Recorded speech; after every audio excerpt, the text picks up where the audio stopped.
Welcome back to the Takeout. Welcome to the Conversation Corner. Love to be here. Yesterday, the Senate, this is important. It didn't get a lot of attention.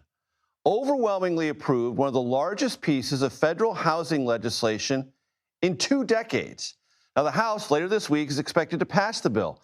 That means it's going to President Trump's desk.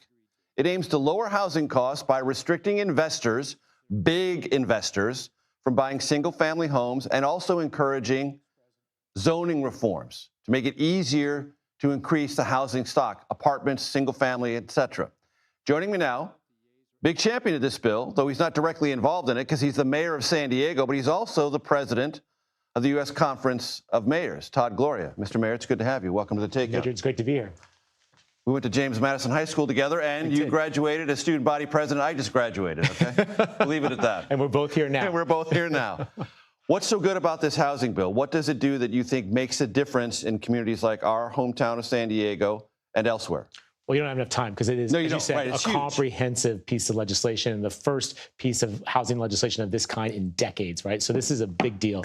What I would say is on a small level, one of the provisions that I'm super excited about is cities like San Diego, where we are unabashedly pro-housing and we doubled the number of new home permits in our city over the last 5 years. Cities like ours are going to get rewarded with more federal resources to pay for the infrastructure that goes with that housing. That you have to have. That you have to have. Or you will ruin things that you're trying to improve. It's a risk. It's a risk. And what this will allow me to do. You don't have sewer and parking and other things, things get rickety. You have to have both. And in our town, we charge developers for the opportunity to build in communities, but additional resources will certainly be helpful. And what that will do, not every mayor, not every city is like us, right? So that'll get more folks in the game. San Diego cannot solve this nation's housing crisis by ourselves.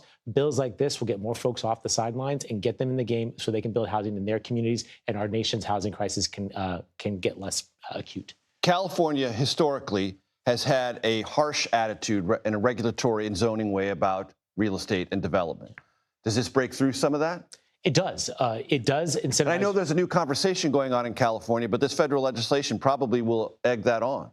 Well, I think it'll complement it. I mean, certainly cities like mine are leading. California increasingly is encouraging more cities to do what we're doing in San Diego. But this national bill complements that, both by incentivizing localities like mine to cut red tape and streamline approvals, but also by saying for federal legislation or federal programs to also streamline some of the environmental reviews that are there that often add more time. Time is money. This is why housing gets more expensive. If the city, state, and federal government are all rowing in the same direction, what you'll start seeing is rents start to level off, go down, and maybe more people in this country be able to buy their own home, which should not be so extraordinary, but increasingly is. That's why this legislation is important. We talked about this on my program last week, Mr. Mayor. 42 cities, if I remember the number correctly, now where the entry-level home costs $1 million. Yeah. San Diego was there a long time ago. Correct. This is a problem, not just in San Diego, but nationwide. I love that you know that. And as president of the U.S. Conference of Mayors, there's a reason why this is our #1 issue, because it doesn't matter Republican or Democrat, coastal or inland. All of us are dealing with it. It may be $1,000 a month rent in a city like Kansas City, but it's $3,000 a month in a city like mine. Both of them are unaffordable in those respective communities. We have to have national action. This is what this will help us do. It is unquestionably, I think, the biggest issue in our country. It is climate issue. It is an economy issue. It's a workforce issue. It is the defining issue. And ask any young person out there right now, particularly college students, kids who've done everything right, did everything they were told to do. They think it's hopeless. Correct. And what kind of country are we going to be if you don't feel like there's a hope and there's future for you? This bill is the first sign in decades the federal government gets it and is willing to do something about it. And it holds people like me more accountable in our own respective local communities to do more too. That's great. Why does the U.S. Conference of Mayors matter? A quick bit of history, because I noted it in your, I think it was your keynote address when you became president. I didn't know this. U.S. Conference of Mayors forged in the Great Depression, correct. 1932. And your argument then was mayors rallied to go to Washington and say, hey, there are massive problems. And that's what you think the Conference of Mayors needs to do in this particular moment. In our nearly 100-year history, that is constantly what we've done. In our best moments, that's what we've done. Whether there's the depths of the Depression, during the Civil Rights Movement, during the AIDS crisis, it was mayors from across the country that often, in response to lack of federal action, came to Washington, D.C. and got the job done. Back in 1932, it was a man named Frank Murphy. He was the mayor of Detroit, Michigan, called a bunch of mayors together, depths of the Depression, soup lines, bread lines, and said, we've got to have something happen. Fundamentally changed the way the federal government interacts with local cities to this day. That's the kind of impact that mayors can have when they set aside partisanship, come to Washington and explain ourselves. In this case, that's happening this week, too. We have been pounding the pavement for 3 years now, saying we have to have federal housing legislation, and we are probably 48 hours away from that happening. It's very exciting. In your speech, you said mayors are accountable and they must build trust with the public. A little bit of San Diego business here. Unsuccessful in a couple of ballot initiatives to get new revenue to the city. That means there's a trust issue, that you have not sold San Diegans on the need for more revenue, which means there have been cuts. You just approved a budget with almost $120 million in cuts that you didn't like, City Council didn't like, nobody likes. You're wrestling with things where there's a trust and accountability set of questions going on.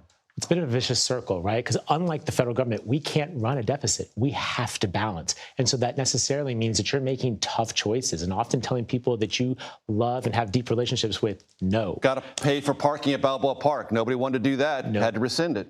Well, we and did, at the beach, too. And we're not at the beach. We didn't charge at the beach. But in Balboa Park, yes, you're exactly right. There's also paid trash collection. Your viewers may not know, City of San Diego residents for over a century have not paid for residential trash collection.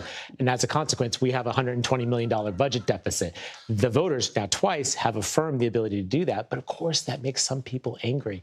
And I absolutely understand it. Change is hard. And that's what's difficult about being a mayor, is that you are most directly accountable. You disagree with the President of the United States, it is extremely unlikely you're going to see him in the frozen food aisle at your grocery store, but it is very likely you might see your mayor there. And trust me, people let me know everything from potholes to Middle East conflict. They also let you know about the size of the city personnel and how many raises that city personnel have gotten on your watch. That is true. And they're ticked off about that. Well, they are, but they need to know some context. You may remember that in my city, my two predecessors did not provide pay raises for a decade.